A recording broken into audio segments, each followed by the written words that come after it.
이정미, 장인은 당신들 아니도 누구도 보장해주지 못합니다. 대치동 아파트가 이정미 재판관이 사시는 곳이에요. 자택 주소까지 해결했는데 한마디만 부탁드리겠습니다. 몽둥이 맛을 봐야 합니다.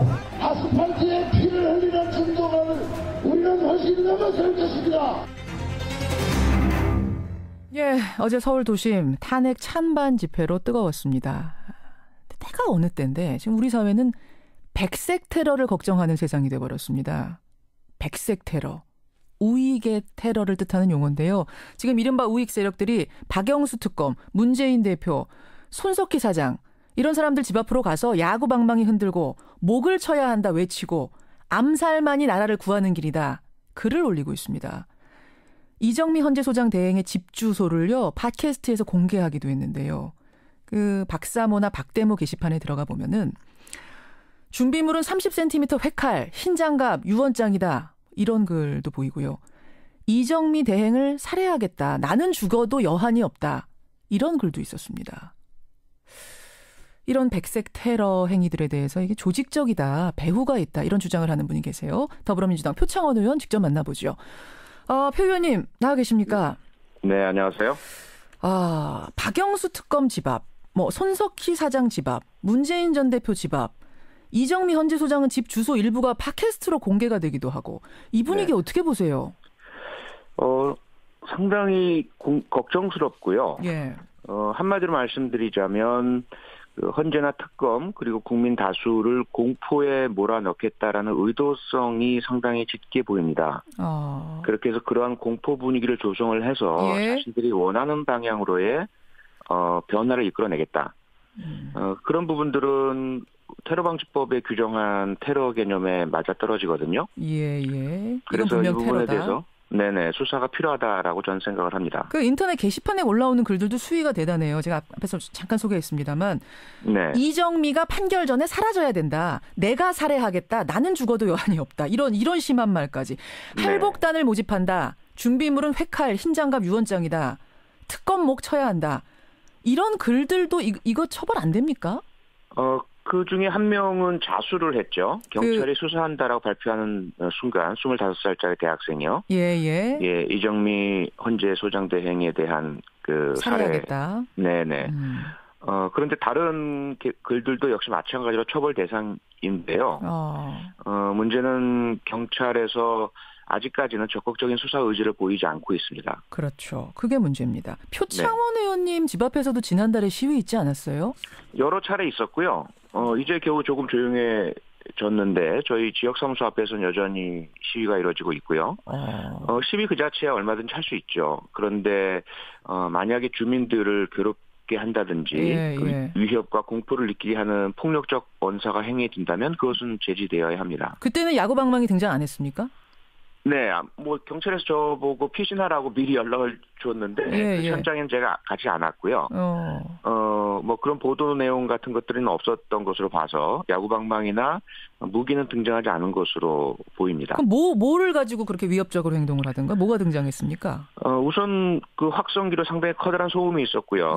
그리고 대형 화면에 잘 아시는 그런 저나 제 가족을 그 패러디한 그림 같은 거 띄워놓고 그림 같은 것들 그리고 상당히 그 공격적인 발언들 이런 부분들이었죠.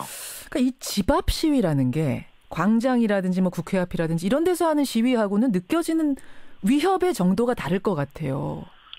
상당히 다르고요. 주거의 평온이라는 헌법상의 권리에 대한 심대한 침해죠. 그렇죠.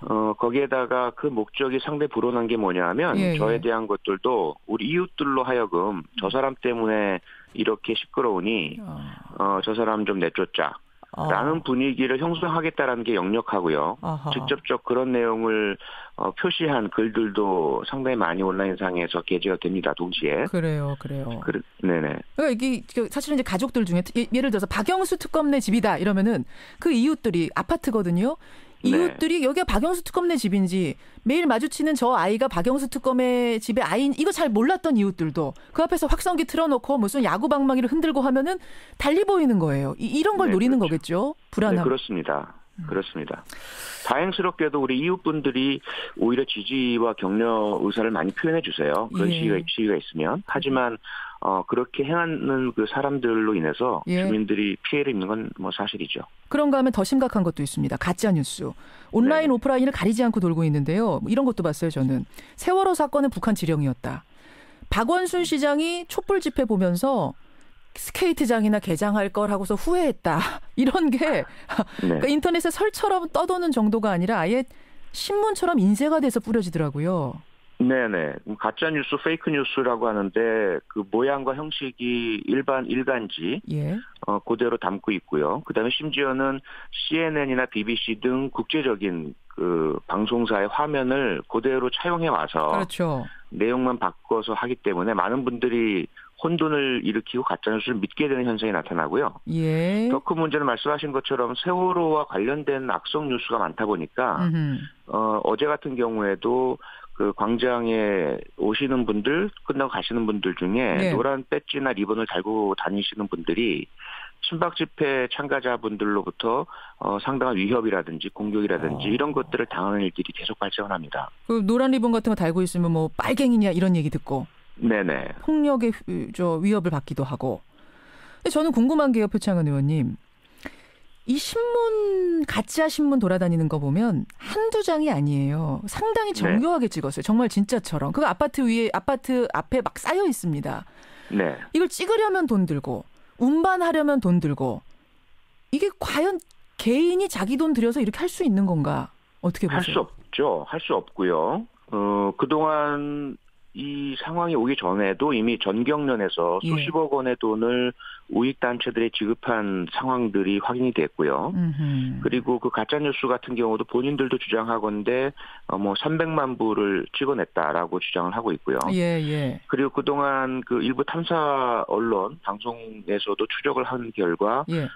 신문이 인쇄되는 인쇄소에서 인쇄가 된 정황도 확인이 됐죠.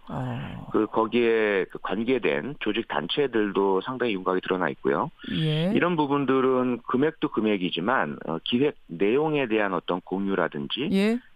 배포라든지 이런 부분에 상당한 조직과 인력과 돈이 투입된 것은 사실입니다. 그 어디서 나오는 겁니까? 정경련이 일단 의심받고 있고요. 예. 정경련만이 아니라 지금 의심받는 것 중에 하나는 청와대에서도 그 허현준 전 행정관이 그런 일을 하다가 이제 사직을 했는데 그 개인의 문제가 아닌 조직적이고 공식적인 업무였다면 이어지고 있을 것으로 추정이 되고요.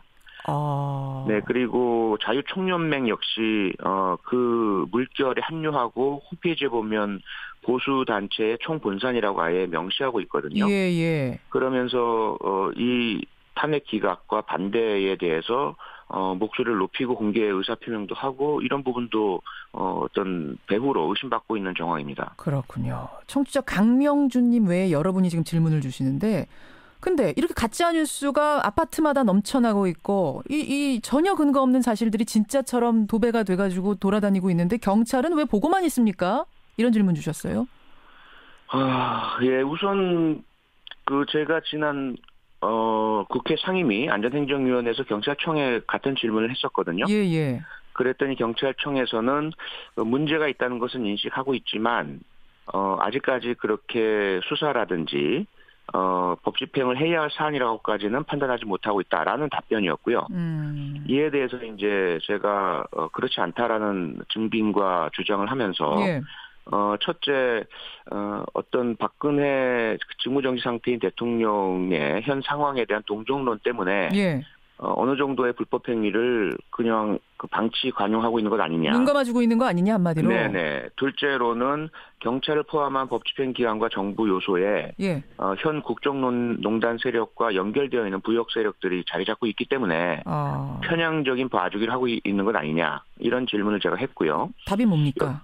답은 경찰청장은 그렇진 않다. 아니라고 했겠죠. 아니라고. 네네. 예. 아니라고 했지만 제가 제기한 문제들에 대해서 테러 행위 또는 형법상의 폭행, 협박 그리고 폭력 행위 등 처벌에 관한 법률 위반에 해당되는 2인 이상의 폭행, 위협, 협박 그리고 뭐 신문법 위반, 저작권법 위반, 명예훼손 그리고 그 정보통신망법 위반 이런 예. 다양한 범죄 행위들에 대한 수사를 적극적으로 하는 것을 검토하겠다. 이런 말까지 받아냈습니다. 예. 아니라고 했으면 이제는 그 적극적인 수사로 보여주면 되는 거고 이거는 네네. 좀 다른 경우입니다만 표 의원님.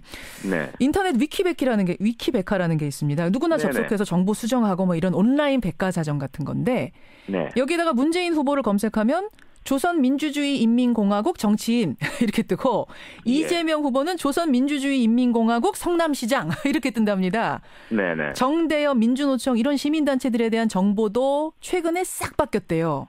네. 이 수사 의뢰를 해가지고 IP까지는 확인됐다 그러는데 예. 이것도 진짜 한 개인이 장난친 걸까요? 저에 대해서도 위키백과에 그 전에 예. 악의성, 악성, 허위 사실이 등재되어서 저희는 초기에 그 대응을 해서 바로 잡았었는데요. 예. 지금 이 상황들을 보아하니 그 내용도 상당한 그 어떤 전문성 내지는 의도성 그리고 동일한 내용들이 여러 개인이나 단체를 향해서 행해지고 있는 것들을 봐서는 예. 물론 개인이 못하는 것은 아닙니다. 개인도 얼마든지 할 수는 있어요. 그렇죠. 하지만 상당한 의도성과 조직성 또 시기적인 특성을 봐서도 예. 정치 개입의 의도 이런 것들이 상당히 그 감지가 되고 있습니다. 지금 이제 청취자 40대 아빠님 또 8845님 등등이 사실은 국정원 댓글 사건 예전에 그 트라우마가 다시 떠오른다. 네, 그때도 설마 했는데 개인이 아니라 국정원이 선거에 개입한 걸로 나중에 드러나지 않았느냐. 네. 혹시 이번에도 선거 국면하고 맞물려서 뭐 그런 일들이 또 재발하는 건 아니냐. 걱정들 하시네요. 네. 같은 걱정을 공유하고 있고요. 당시에는 국정원이었지만 국정원에서 어떤 그 형식적인 기관은 분산된 것으로 현재 감지가 되고 있습니다. 무슨 말씀이냐면 예. 국정원과 군 사이버 사령부에서 그 중심이 돼서 해오던 일들을 예. 다양한 형태의 보수 단체 그리고 청와대에도 김모 비서관이 그런 일을 지난 대선에서 하다가 청와대 비서관으로 옮겨갔죠. 예. 그러면서 청와대에서도 어떤 한 부분을 담당해 왔던 것으로 보이고요. 예. 현재까지 그런지는 모르겠지만 그래서 그런 부분들은 저희들이 상당히 그 긴장감을 가지고 모니터링을 하고 있고요. 그리고 디도스 공격도 있었죠. 2011년 선관위 홈페이지에 대한 예. 그 부분도 지금 다시 그 당시 수사가 마무리된 것과는 달리 배후에 그 박기태 당시 국회의장 등의 거물 정치인들이 있었다라는 정황이 계속 포착되고 있어서 그래요. 좀 더 폭넓은 조직적인 그 개입에 대한 좀 경고를 하고 있습니다. 참 이야기 나누면서도 이게 시대가 어느 때인데라는 생각이 들고 씁쓸합니다. 여기까지 말씀 듣고요. 표창원 의원님도 오나가나 몸 조심하시고요. 네네. 고맙습니다. 고맙습니다. 더불어민주당 표창원 의원이었습니다.